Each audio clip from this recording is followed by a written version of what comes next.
Hello, ladies and gentlemen, it is Hunter. We are back with another edition of the Halo Jumping Top 10, where I have not one, but two guests for this episode. We have Killer and Avow and Avows the Samurai. So, how are you both doing? I'm doing great. Excellent. I'm doing fantastic. Even better than great. Excellent. I'm doing amazing. Best day of my life. This is a first actually, because we got two guests together for the first time. Every top 10 previously, the 7 previous ones we've done. I've just had one guest, and we've gone through a topic. But we got two today, and I'm looking forward to it because this is a very interesting top 10 topic that I've come up with. Both of these guys, I think it'd be fair to say, the course that they have excelled on the most is Halo Ninja Warrior. By the Great Smoky Massacre, and there have been some competitors down the years that have established themselves as the best of the best and earned that coveted rank of All-Star. But for this top 10, I decided to ask these guys, who's the best competitor that's never been an All-Star? So that's basically the topic for today. We are going to go through the top 10 Halo Ninja Warrior competitors that are non-All-Stars. Both of you are obviously not All-Stars, but what do you guys think makes a good All-Star? Like, how do you think you become an All-Star, or think you get yourself onto that? Consistency. Loyalty. Say loyalty? Yeah. Loyalty. Loyalty to Smokey. Being on the course consistently. Yes. Yeah, I agree with consistency, but I also think it's strong performances that are consistent, because I made it to stage 2 and the deep stage 1 runs, but that's not an all-star. It is consistent. It's people who make it to stage 2, 3, and 4 consistency. Just to clarify, obviously, for the viewers at home that do not know, there have been 10 All-Stars in the history of Halo Ninja Warrior. You've got myself, Drago, Buddy, Dom, Phil, Jop, and then Gotenks, Puma, Fireball, and then Ump. Yes, so 10 names. So obviously, the 10 names I've just said were not eligible for this list, but I managed to come up with 10 competitors who I think, throughout the entire history of Halo Ninja Warrior, are probably the 10 best, the next 10 best competitors. So let's just quickly go through the list, and then I'll get these two to talk about it. In alphabetical order, we have, starting from the top, one of the newest young rising stars on Halo Ninja Warrior, Atlantic Champ. A man who knows all about showing off the tricks, skills, and flair, even though it didn't always work out, Bradley Freakin'. He's had probably about as many gamer tags as he's had appearances on this course. It's Siren, aka Chris. One of the surprising British success stories on Halo Ninja Warrior. We have Expose, Pixel Projects, who is one of the most experienced competitors of all time on Halo Ninja Warrior. A blast from the past in the early days, Sleepy Slayer 5 makes the list. He's made it to the final stage in Tournament 9. Of course, Snoz was going to be on this list. Another Brit, Strafe Helix, a.k.a. Vulcan. A finalist in Tournament 16, Weapon Matt. And last but not least, he's here today. Absolute no bias in putting him on this list. Mr. Killer the Man also makes it onto this top 10. Killer, were you surprised to find your name on here, or do you think you'd earned the right to be on this list? I believe I deserve to be on this list. Maybe not because of consistent results, but because of loyalty. Loyalty. I wonder if we're going to be hearing. I wonder if we're going to be hearing the word loyalty quite a lot during this episode.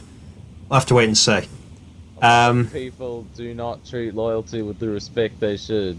A loyal runner is better than a good but inconsistent runner. Oh wait, sorry, hang on. How do I my chair? Oh shit. How do I get back in my chair? I'll get back in the chair. No, honestly, I think a lot of people are just where they need to be right now in their current ranking. Maybe like they're still an up and comer, still need a little bit more to prove, but some maybe have just ran their course. I think it's appropriate right now. Yeah, there were a few names. I think some of the newer guys like Petrillo and Joey, maybe in a few tournaments' time, could have made this list. Yeah, they're still too new, but they're great. Yeah. In Somebody. my humble opinion, I Go on. believe number 11 on this list that just missed out is Sane the Legend. Sane, I'm not going to lie, Sane was in consideration for this list. I think, unfortunately, just having the 5 stage 1 clears, despite having 20 appearances, I think, unfortunately, it just wasn't enough to make it onto this list, unfortunately. Also, just before we get going, this list doesn't take into account Tournament 25 results. Obviously, Tournament 25 isn't out yet in full, but I don't think any of you guys probably based your results off of Tournament 25, taking Tournament 25 into account anyway. Okay, so let's start by going through just naming your choices, like your names from 10 to 6, so the bottom 5. Avows, you can go first. Give me your 10 to 6, starting from 10. So at number 10, I have Sleepy Slayer. Number 9, I have Chris or Exhilaration. At number 8, I have Killer Demand. Number 7, I have Bradley Freakin'. And at number 6, I have Strafe Helix. Okay, some interesting choice there. Killer, same question. You're 10 to 6. Alright. Okay, so at my number 10, I have Bradley Freakin'. Okay. Number 9, I have Expose. Number 8, I have Weapon Matt. Number 7, I have myself. Oh, right. And number 6, Chris, or Exhilaration, or Siren, or whatever he wants to Okay, say. some interesting picks here.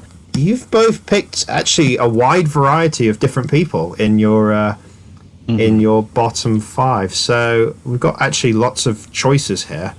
Let's start with Bradley. Avows has got him at 7. Killer's put him at 10 on his list. Why did you put Bradley bottom, Killer? Bradley was good for a bit, and was, I guess you could say, like, no, I don't know if it sounds like mean or not, but like was only noticeable for a short period of time, and for that short period of time he was really good, but Bradley is not one of them. It's just not one of the names that I think of when I think All Star. He was sort of like a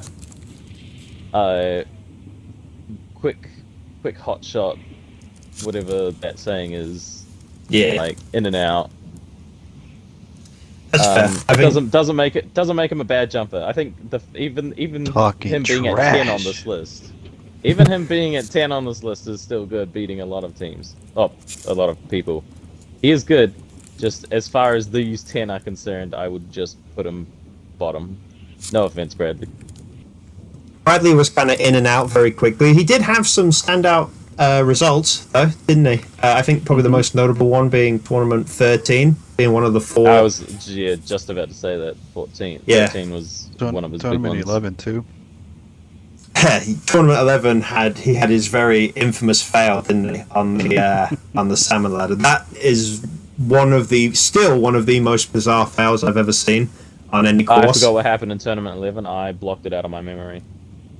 Oh yes, we absolutely won't bring up Tournament 11 Killer's performance at any point. But I think that's why I have him at 7. It's just he had such character to think about. Like, you know what? Let me try changing my layout to enhance my performance. Unfortunately, the slip up was kind of it was definitely unlucky.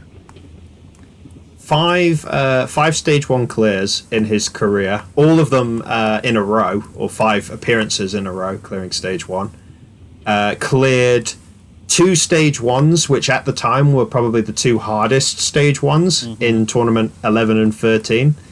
1 stage 3 in Tournament 15. I think it's, it is early on when he came on Tournament 9. I think it's sometimes underlooked and underrated because you look back at those courses and you think, oh, some of those obstacles can be a little easier to beat, but there's also less time to prepare for it. Now we're in Tournament 25. You have so many obstacles to study, so many different things to look back at. Wow. Coming in that timeline, I feel like it's pretty rough, but the fact that he was able to be one of the few people to beat Stage 1, Tournament 13, and 11, he was one of 7 who cleared Stage 1. Like, that's just impressive. Being able to get through such a hard stage, not just once, but twice, is very impressive. Like, alone. Yeah. I was actually there for his Stage 3 run in 15, and I think, I don't want to say, like, the penny dropped for him as to, like, how tough Stage 3 was, because he failed the cliffhanger. But I feel like when he got there, he failed it. He wasn't really happy with how he did. And I feel like, well, certainly after that, it just all changed and it was all Stage 1 fails for him after that. But I feel like he just he realized how tough the challenge was to win. And I feel like he just stopped putting the effort in after 15, as some of his results did show, especially towards the end, that Tournament 20 result. Okay, so moving on, we've also got Chris. Let's go with Chris, actually. Chris is number 9 on Avow's list, just outside the top 5 on Killer's list. I'm a little surprised, actually, that you've put Chris so low, Avows. So it could be that he's going to come beat you up. I mean, it's no disrespect. I think we all just value different things. As Spenny said, he values loyalty to a course when it comes to being an all-star, which I think is an interesting characteristic to have as an all-star. But I think that he is well-rounded, definitely one of the best jumpers, but I don't think anything too special popped out for me, which is why he's number 9. But again, with giving the top 10 list only, it's kind of hard to put anybody lower. Yeah. What's your thinking with Chris, Killer? I think Chris had, because he started in Tournament 13 as Exhilaration, and if he brings that name back, then I'd put him number 1 on this list. But he started really well. I know he beat Stage 1 pretty early on in one of his first few appearances, or maybe even 2 of his first few appearances. And then he also had this flurry of success within the Halo 5 tournaments as well. And I just think he's a really consistently good jumper. And he possesses a lot of fun qualities in a person that most people love and some people utterly despise.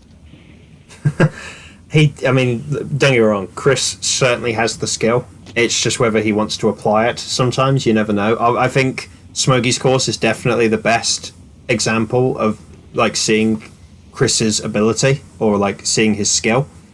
Cleared Stage 1 on his second appearance. Didn't clear Stage 1 again after that until Tournament 18, but then went on a, as you say, on a like strong run of success. Got to Stage 3 in Tournament 20. Was one of only 2 to get to Stage 3 in that tournament, and I think he probably would have got a lot more props. Standout for performances really matter. He would have got a lot more props, I think, if Fireball hadn't won in 20. I think if Fireball had, like, I don't know, failed the last jump of Stage 3 or even got to the final stage and not won, I think Killer would have probably got a lot more praise. Killer? Yeah, thank you. Oh, man. Chris. I think Chris would have got a lot more praise. We'll get onto your Stage 3s. We'll get onto your Stage 3s later. I think if Chris wanted to do well a lot more often, he would be a lot higher on, I reckon, both of our lists. Mm-hmm. Yeah. Let's go with one of the Brits. Let's talk about Expose. We've not seen him yet on Avows' list, but I'm not going to lie. Expose is one of those people that for the period when he was good, it was quite surprising because we didn't really know a lot about him. He just kind of came out of nowhere and did have a little bit of success for a while on Smokey's course. So I have Expose at 9, particularly because as a whole, his career has been a bit of a roller coaster. If you said this was a top 10 for Xbox 360 All Stars, Exposed would probably be top 3. But since we're including like Xbox One and Halo 5 results, I think it's just too big of a drop in form for me to put him too much higher than 9. But that being said, his Xbox 360 performances were definitely standout. So that's why I put him above Bradley at least. So you guys are gonna be mad at me. I misread my list. I actually had I was reading it on my phone, and sometimes it rotates on me. I actually have him as number 6. Oh, not Strafe. No, not Strafe. Okay, viewers. Well, all right, the list, Killer's Avows' list that we've just seen. All right, let's just scrape out Strafe Helix and replace that with Expose. Expose at 6. Okay. Yeah. I think it's just how hard he came out of the gate. You know, tournament 4, 5, and 6 especially. You know, just stage 3, stage 2, just incredible, right? But then going out on obstacles like the flying chute, that's nothing to really just bat an eye at. Flying chute is such a tough obstacle, and he went out on it back to back. But then bounced back with 3 stage 2 appearances. Like that mentality to be able to get back and then turn into a consistent runner again, I think gives him merit. You know, he did have a big downfall towards the end, but I think that's what really helped me view him as a 6th on the list. Didn't clear. So last stage 1 clear was tournament 11. Again, very tough stage 1, has to be said. Didn't clear stage 1 again after that. I think he had a flying chute fail on Halo 5. He had a second obstacle fail, didn't he, in tournament 19? That was disappointing.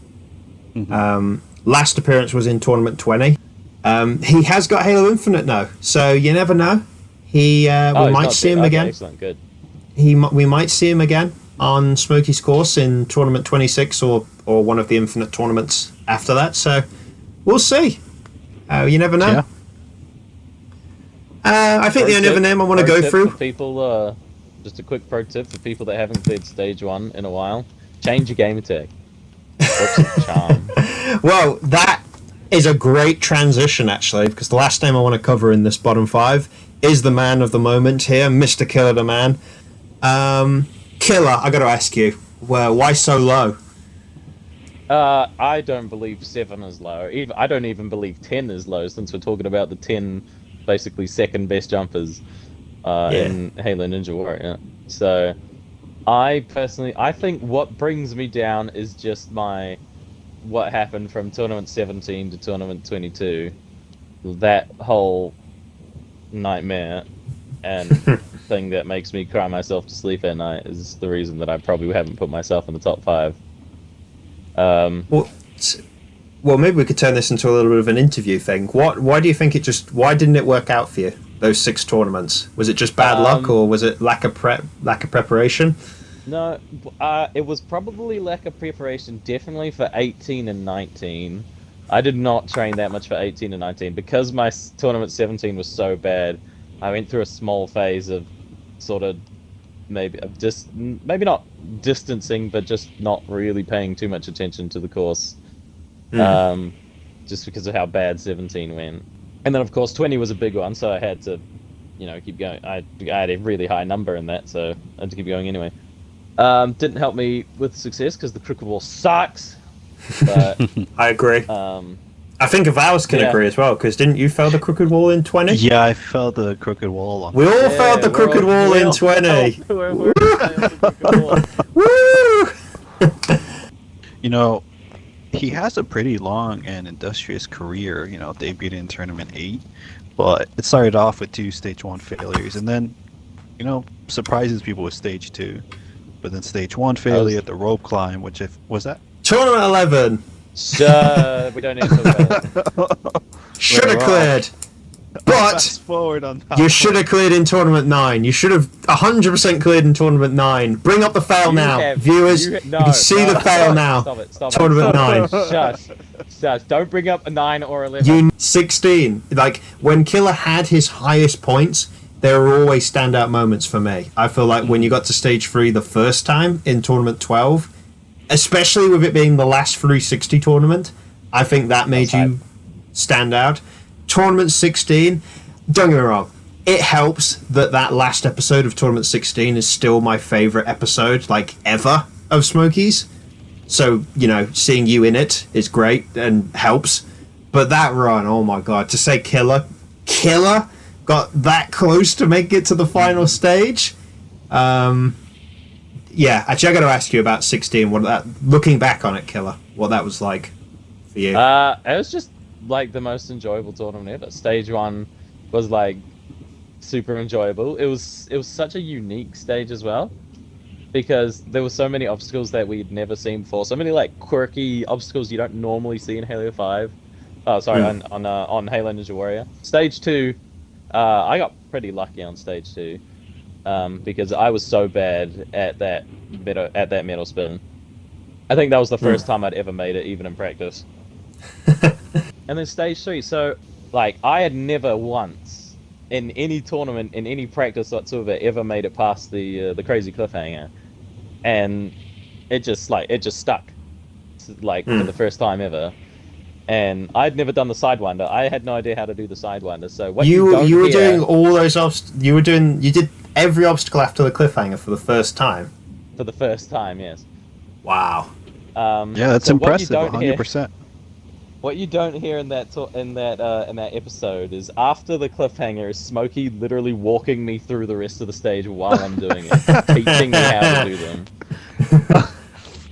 You know, that honestly, that might put it even higher for me. The fact that because that transfer on the vertical limit was not easy. It was even harder on Halo 5, but it was not easy on MCC either. Smokey went ballistic when I landed it. He was just like, "Yo, Killer!" If you'd somehow got to the last jump, I would dread to think how you would have done on it if you would have beaten it or not. Oh, wouldn't have been great. Just one of those must be nice things. But I think, to be honest, it was probably Smokey's like loud hype celebration after I landed the vertical limit Kai transition that probably made me start to rush and fall. Yeah. But, is it Smokey's fault? Yeah, it's all Smokey's fault. Not my fault at all. I didn't fail. Smokey failed for me. Tournament 23, in similar fashion. I'm pretty sure it was just me and Smokey in the party, and I had never made it past, I think, like the solar swing in practice, and so Smokey like was teaching me how to do the obstacles once again while I was doing it. With a time though. Yeah.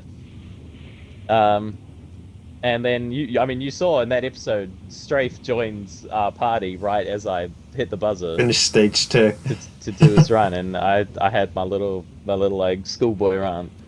Oh yeah, well, celebration. your little moment. Little squeaky. That's boy. what you want to see, though. That's what you need to see more of, though, isn't it? People like seeing how much people care about wanting to do well, and I think many people could relate to that moment.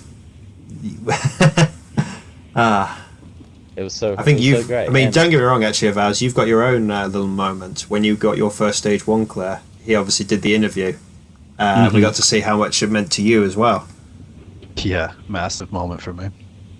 Okay, so yeah, we got a couple of names that we haven't mentioned, but we can mention them. We can go through them in more detail in a minute. Killer, you can go first on this one. Give me your number 5 and all the way up to number 1.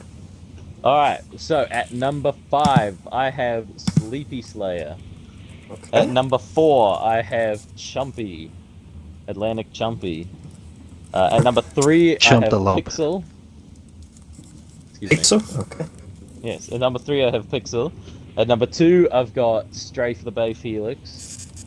Oh, wow. Number 1 is the our Lord and Savior Snozberries. Wow. Snoz, if you've picked the top 10 to watch, I'm going to tell him, watch this. Watch this top 10, Snoz, for this moment. My number 1, Snoz. You Snoz deserve at it. number 1. We'll get to it in a minute. Obviously, we know Snoz is in Avows' top 5. But let's find out where in the top 5. Avows, your number 5 to number 1. Number 5, I have Pixel. Pixel. Okay. Number 4, I have Weapon Mat. Number 3, I have Snoz. Number 2, I have Strafe Helix. And number 1, I have Atlantic. Wow, okay. Atlantic number 1 on Avow's list. Okay, so we've got 6 more names to go through. Let's go for Sleepy. What put Sleepy actually all the way at the bottom of the list for you, Avows? He was your number 10. So I remember you were a part of this conversation with Smokey maybe a month or 2 ago, where some truth came out about his success in the course. And I don't want to say too much to undermine his success, because he still had to be able to clear obstacles, but it was his ability to get more than 1 or 2 chances per tournament. I think that's kind of what discouraged me. I think that even if he had total victory, I'd probably still put him at What a 10 hustler. because and it was fair to Smokey, super early on, you want people to like you and keep coming back to your course. So I understand why he did it, but I think that kind of just diminishes his records for me. I think it was more a case of like Smokey didn't really have his rules firmly set in place then, and he was a bit more lenient with people. Smokey was so easy to fucking swindle back in the day. Oh my god. Sorry, Smokey. Dude, if you just stroked his ego for a few seconds, he was like, "Yep, all right, third round, here you go." And Smokey, if you're watching this episode, maybe just skip over this bit. Well, see, I didn't know this about Sleepy, this sudden revelation. So I'm gonna move Sleepy from number 5 to number 1, because if someone's gonna hustle that well, he's a fucking legend in my book. I'm not moving him. You're He's right. staying where he is. All-stars who can fight off and on the stage deserve more credit, is what he's saying. Yeah, what a hustler. I like a good hustler. So, for those that don't remember, Sleepy was one of the original 3 competitors to beat the Cliffhanger, the Ultimate Cliffhanger in Tournament 3, which, when you look back on it now, and you think, me, one of the best competitors on Smokey's course, Drago, for one time he was the number 1 competitor, and then throw Sleepy on that list is maybe a bit surprising. The other thing about Sleepy, actually, I've got to say, is even though he's obviously an original competitor, like an Origins competitor from way back in the day, when he has shown up in more recent tournaments, and obviously I can't speak with any certainty because of what we've just said about some of the leniency he got in the past, but you think he had a long gap, didn't show up again until tournament 15, cleared stage 1, which was very surprising, and then had another gap, didn't compete again until tournament 20, and I could not believe that Smokey had got him. Out of the many people that compete that showed up for 20, I couldn't believe he'd managed to get Sleepy to do a run, and he did good. Like, anyone who beat the Crooked Wall in tournament 20 the first time it was in a tournament, I gotta give my props to, and Sleepy somehow managed to do it, and then absolutely whiffed the Dragon Glider. But I think I think I'll just quickly say I think Sleepy's a lot of Sleepy's more like Halo 4 results were just like fantastic, and yeah, I think he's deserving of a top 5. Yeah. Okay, so I want to talk about Weapon Mat actually, because I'm not going to lie. Even though he is at least 4 on Avow's list, but even then, I'm a little surprised Weapon Mat isn't higher for either of you. Weapon Mat was actually number 1 on my list originally, because I was first just going off of memory. It's like, I remember when Weapon Mat was just absolutely tearing it those 4 tournaments in a row, and then I just started to think about it more. I just started thinking about maybe of other people on the list, right? I have Snoz, Strafe, and Atlantic. And after a while of going through it and shuffling and thinking about why he's 4th, I'm like, honestly, my top 4 is like everyone's tied for first and second place. Hmm. But I can't put them all at number 1 and number 2, so I kind of just ended up. He ended up. just Weapon Matt was the landing fall. fourth. Weapon Matt was the fall guy on your list. Yeah, unfortunately, but he's honestly the other 4 people can be number 1 easily. Yeah. Weapon Matt's one of 3 people on this list that has got a first place finish. He's the only one on this list that's got 2 first place finishers, actually, in In a 16 row and as 17. And they were in a row, yeah. But that didn't stop him from being all the way down at number 8 on your list, Killer. Okay, I remember what I was going to say now. It's because me and Weapon Matt used to have this thing called the Dream Team, where basically anything we did together on anything we did on Halo 5 we did together as a team. But then, not too long ago, he betrayed the Dream Team. So, that's why I put him... That's why at he number said 8. loyalty in the beginning of this episode. Oh, that's Betrayed where by loyalty... Weapon Matt. So a lack of loyalty is the reason why Weapon Matt's so low, not for any logical jumping. Okay, no, that's just one. That's a small reason why. Okay, cool. That's just a small reason why. Okay, the real reason is because I think Weapon Matt's run of really good finishes, while amazing, was not that long. 16, 17, absolutely fantastic. You know, I don't normally talk about 17, but his run in 17 was fantastic. Yeah. But I just don't think his finishes, like his good finishes, just didn't last that long. As far as There was more bad go. than good in your mind. was the Yeah, problem. in my mind, yes. And also, 'cause he did. after 17, he just kind of like fell off in both like his runs and sort of his, like, I guess you could say Motivation. Motivation on the course as well. Yeah.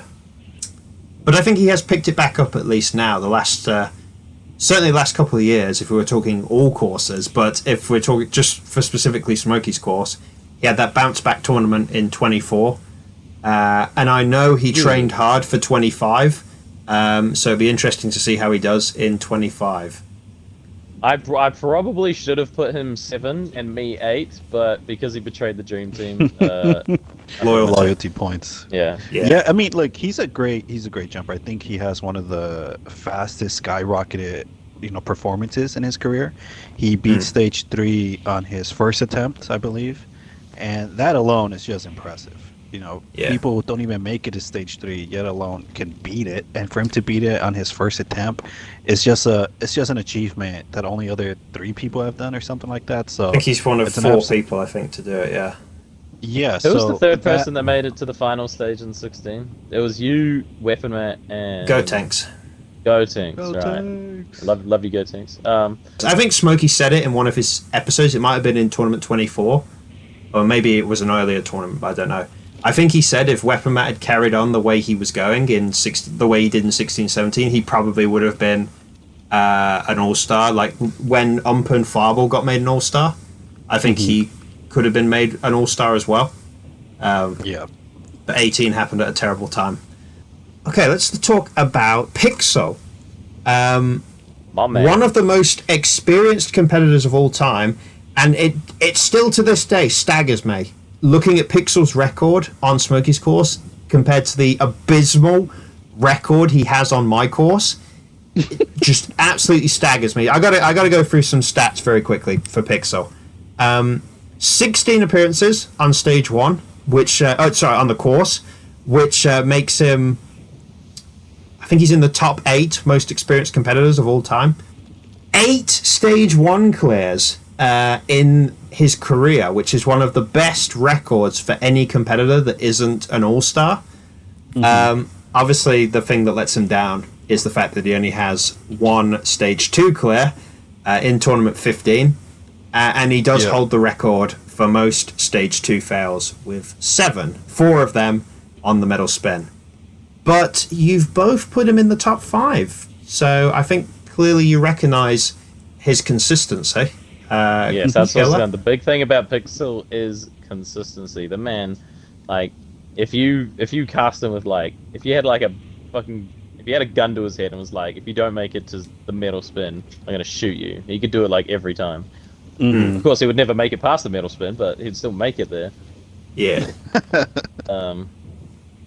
I think, and Pixel's also just like a swell guy. I'm sad that we haven't seen him too often, a bit more recently. But I think his super consistent performance puts him just really high for me. Me and Killer both said in the beginning, consistency is kind of the main factor for all-star searching. And when you look at him, he has the fails stage 1, but then a streak. Fail stage 1, then a streak. Fail stage 1, then a streak. So it's like he manages to bounce back and then be consistent. Sure, he might have an off day, but everyone does. And with 16 appearances, you're going to have off days. That just happens. He had a rough start to his career. I'm not sure if it was 4 or 5 appearances in a row when he didn't clear. But when he did finally figure it all out, in Tournament 11, we keep bringing up Tournament 11, even though Killer hates it. And I think after that, from Tournament 11... Because that's the other thing. So he's got 8 Stage 1 clears. They all came in a 10-tournament spell. From Tournaments 11 through to 20, he cleared Stage 1 8 times in 10 tournaments. Yeah. The only 2 times he didn't do it was for Tournament 13, which was obviously the hardest Stage 1 in terms of numbers to clear. And then in Tournament 16, when he should have cleared, he absolutely choked the last obstacle. I can still remember watching the premiere for Tournament 16, that episode when he failed Stage 1, and Buddy, for some reason, showed up to watch it. I think because he was in the episode. And he thought Pixel was going to steal his fastest time on Stage 1. So then when he failed, Buddy was the most shocked out of all of us. He was like, no way! he's like, he couldn't believe that... Yeah, it's bad, I know. I watched his Tournament 11 run. I was watching from the side. Oh, you were there? Yeah, I was there during the okay. Tournament 11 run. We could talk about any of these /3 names in any order because they're all very high on both of your lists. Let's talk about the man, Snoz. Killer, you've put him at number 1 on your list, Snoz, and I have to know why. If there's ever not been an All-Star, it is definitely Snoz. Is Snoz the best ever competitor, though, that's not an All-Star? Or that hasn't been made an All-Star? He may not be the best, the absolute best, but this man is the most loyal and consistent man I've ever seen. He's a legend, definitely. And I think in this case, it's not even just runs. Snoz is so helpful and so supportive to other people doing their runs. And it's just such a cool, wholesome thing for him to do. Like he's good at jumping, he really is, and he's pretty consistent. You know, he's had his fair share of successes. But what gives Snoz number 1 for me is the fact that not only is he a good jumper, but he's also a very supportive jumper. Because I don't know a single run that's had like a clip of people talking at the end where Snoz isn't saying something like really supportive or really. He's always there. Yeah. Mm-hmm. Yeah, he's always there. He's like everyone's dad. He's like the dad of Halo Ninja Warrior. You know, I think it is that he has some amazing stats behind him, and I think he could have easily become an all-star out of Smokey's love for Snoz. And I think nobody would bat an eye, to be honest with you. Yeah, when are they going to kiss, honestly? Like, honestly, if Smokey just tweeted out or on YouTube or whatever for no reason, it's like, all right, Snoz is an all-star now. We're all going to be like, finally, right? We're not going to be like, why? We're all just going to be happy. We're going to be like, finally. He's been competing since Tournament 7. So, yeah, he also has the slowest Stage 1 clear time, which always to me just feels like such a... Let's go. It always just feels like such an all-star stat where you have one of those just super narrow calls where you just couldn't believe it. That's such an all-star factor where like maybe you had to take like 30 save jumps to save one jump, and that's just such an all-star thing. So I'm honestly shocked he's not one, but I understand why. You know, I think I can understand. Let's be honest, I can understand why. Look, I love you, Snoz. Everyone knows I love you, Snoz. If you're still watching, I will be honest here. You know, one Stage 2 clear, albeit it did lead to a final stage, which probably, by logic alone, has to put him above Bradley, Pixel, anyone else that's only got like 1 or 2 stage 3 attempts. But he does have a few stage 2s. I'll give him that, and they're very well spread out, aren't they? His first was in Tournament 9, but he did clear stage 1 as recently as Tournament 24. Which was long overdue. Long overdue. Yeah, if there was someone that after you and Sane cleared stage 1 in 23, getting past the crooked wall and then finishing the job, if the next person that was due was Snoz, without a doubt, to finally get past the crooked wall. Look, everyone. Yeah.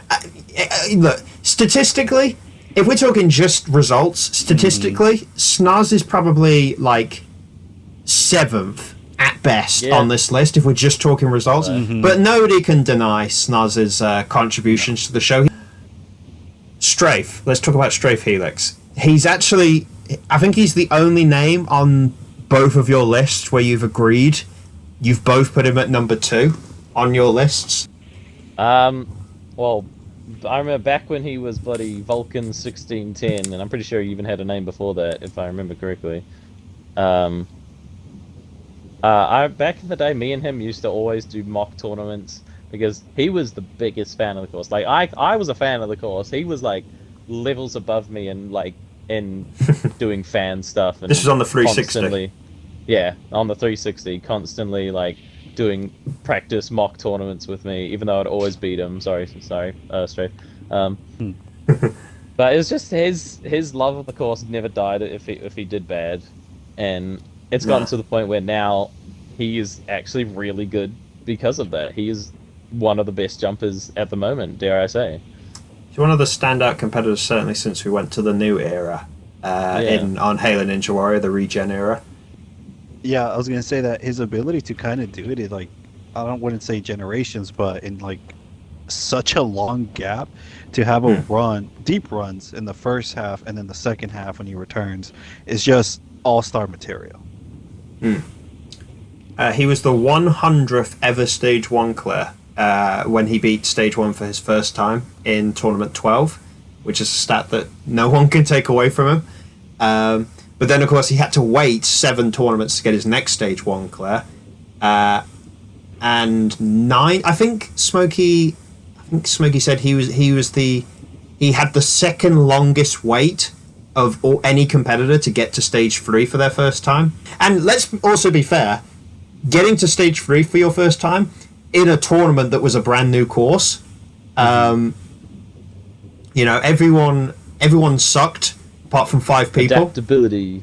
And he picked it up and he put on at the time his best ever performance. He got a first place as well in tournament 23, should be said. Let's not forget that this man has a first place as well. Yep, another one, alongside Weapon Matt. I said one of only 3 people on this list that has a first place. Even though it was only a dagger, crazy cliffhanger. It's only the cliffhanger. It's a dagger in the heart for me because it's the closest I've been in ages to a first place. But if it had to go to somebody else, at least it went to my fellow Brit. It went to my fellow Brit. Just because it went to a Brit, tea drinking. Yeah, I think that's also like an all-star stat I have is like he got first place by like falling on the cliffhanger, versus like he made it to the final stage or he made it to the last obstacle. I think it's just like one of those funny stats that is so prestigious, but the way it happened, some people might be like, "Oh, that's interesting." Which leaves us with Atlantic Champ, who is obviously number 1 on Avows' list, number 4 on Killer's. So, Avows, what put Atlantic top of the list for you, ahead of everyone else? Because his name rhymes with lump, and I get to call him Chump the Lump. So I decided to put him in first place. Just that. No. Understandable. No. I think it's tough. It's tough to like even just put somebody at number 1. And I think after shuffling my top 4 many times, because he reached the first place on my list like 2-3 times, then I took him off, and I'm like, you know what? I think Atlantic deserves that with his consistency and his deep runs every single time. And to not be an all-star, like if you didn't tell anybody he wasn't an all-star and you looked at his stats, you'd be like, yo, he's an all-star. right? Maybe his career's too short to be like, oh, okay, he's not ready for that all-star jump, but if you give him like an extra 3 tournament appearances with a stage 2 or stage 3, he can easily be an all-star. And I think that's kind of the only reason why he's not an all-star is how long he's been in the game. I mean, I'm mainly just sort of echo what Avows said. Like his career hasn't been long, but it's like super goddamn successful beautiful for the time that he has been here. It's not like a lot of the people on this list who had like somewhat long flurries of success, but have also had a bit of issues. Like maybe at the very start, if I'm remembering wrong. Yeah, at the very start. Actually, yeah, I will, just to cut in, I will quickly talk about the start, because Smokey loves to bring this story up, because I think that's the thing. Like, Strafe's got a very unique story to the 10 names on this list, with that gap he had in the middle where he missed the whole MCC. Atlantic obviously has the incredible story of the fact that he wanted to make his debut on the MCC in Tournament 16. He went through the Trials course. He didn't qualify for the Trials course, and so he didn't get to compete in 16. And then when he did you not know that about? I didn't know that. My god.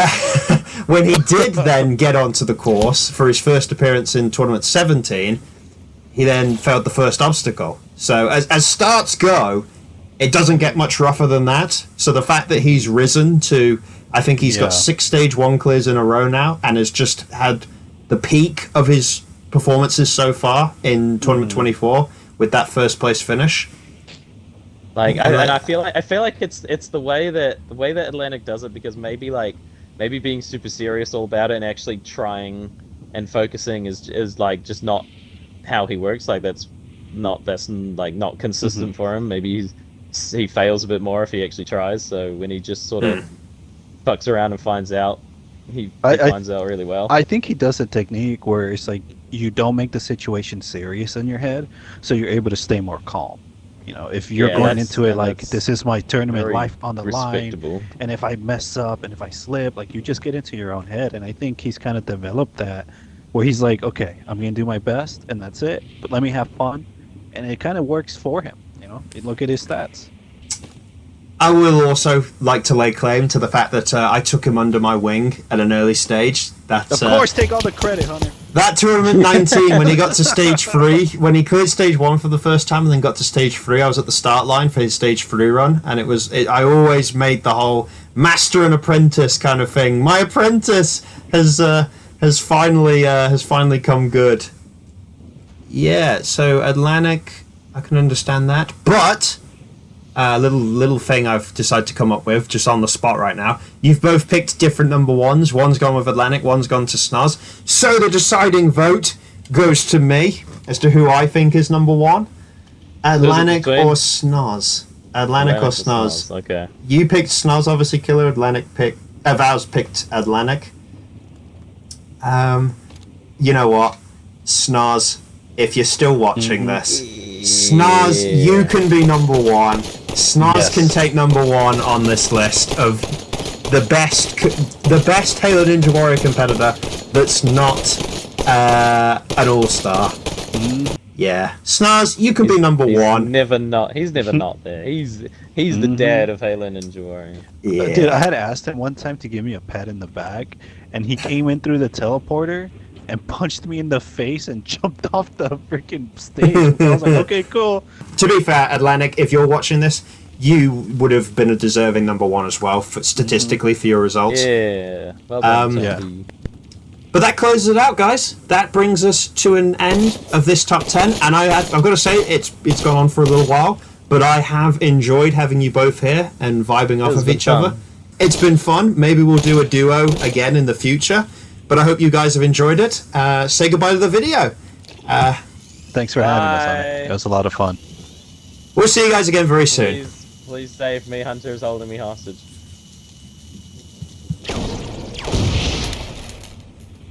Bye-bye.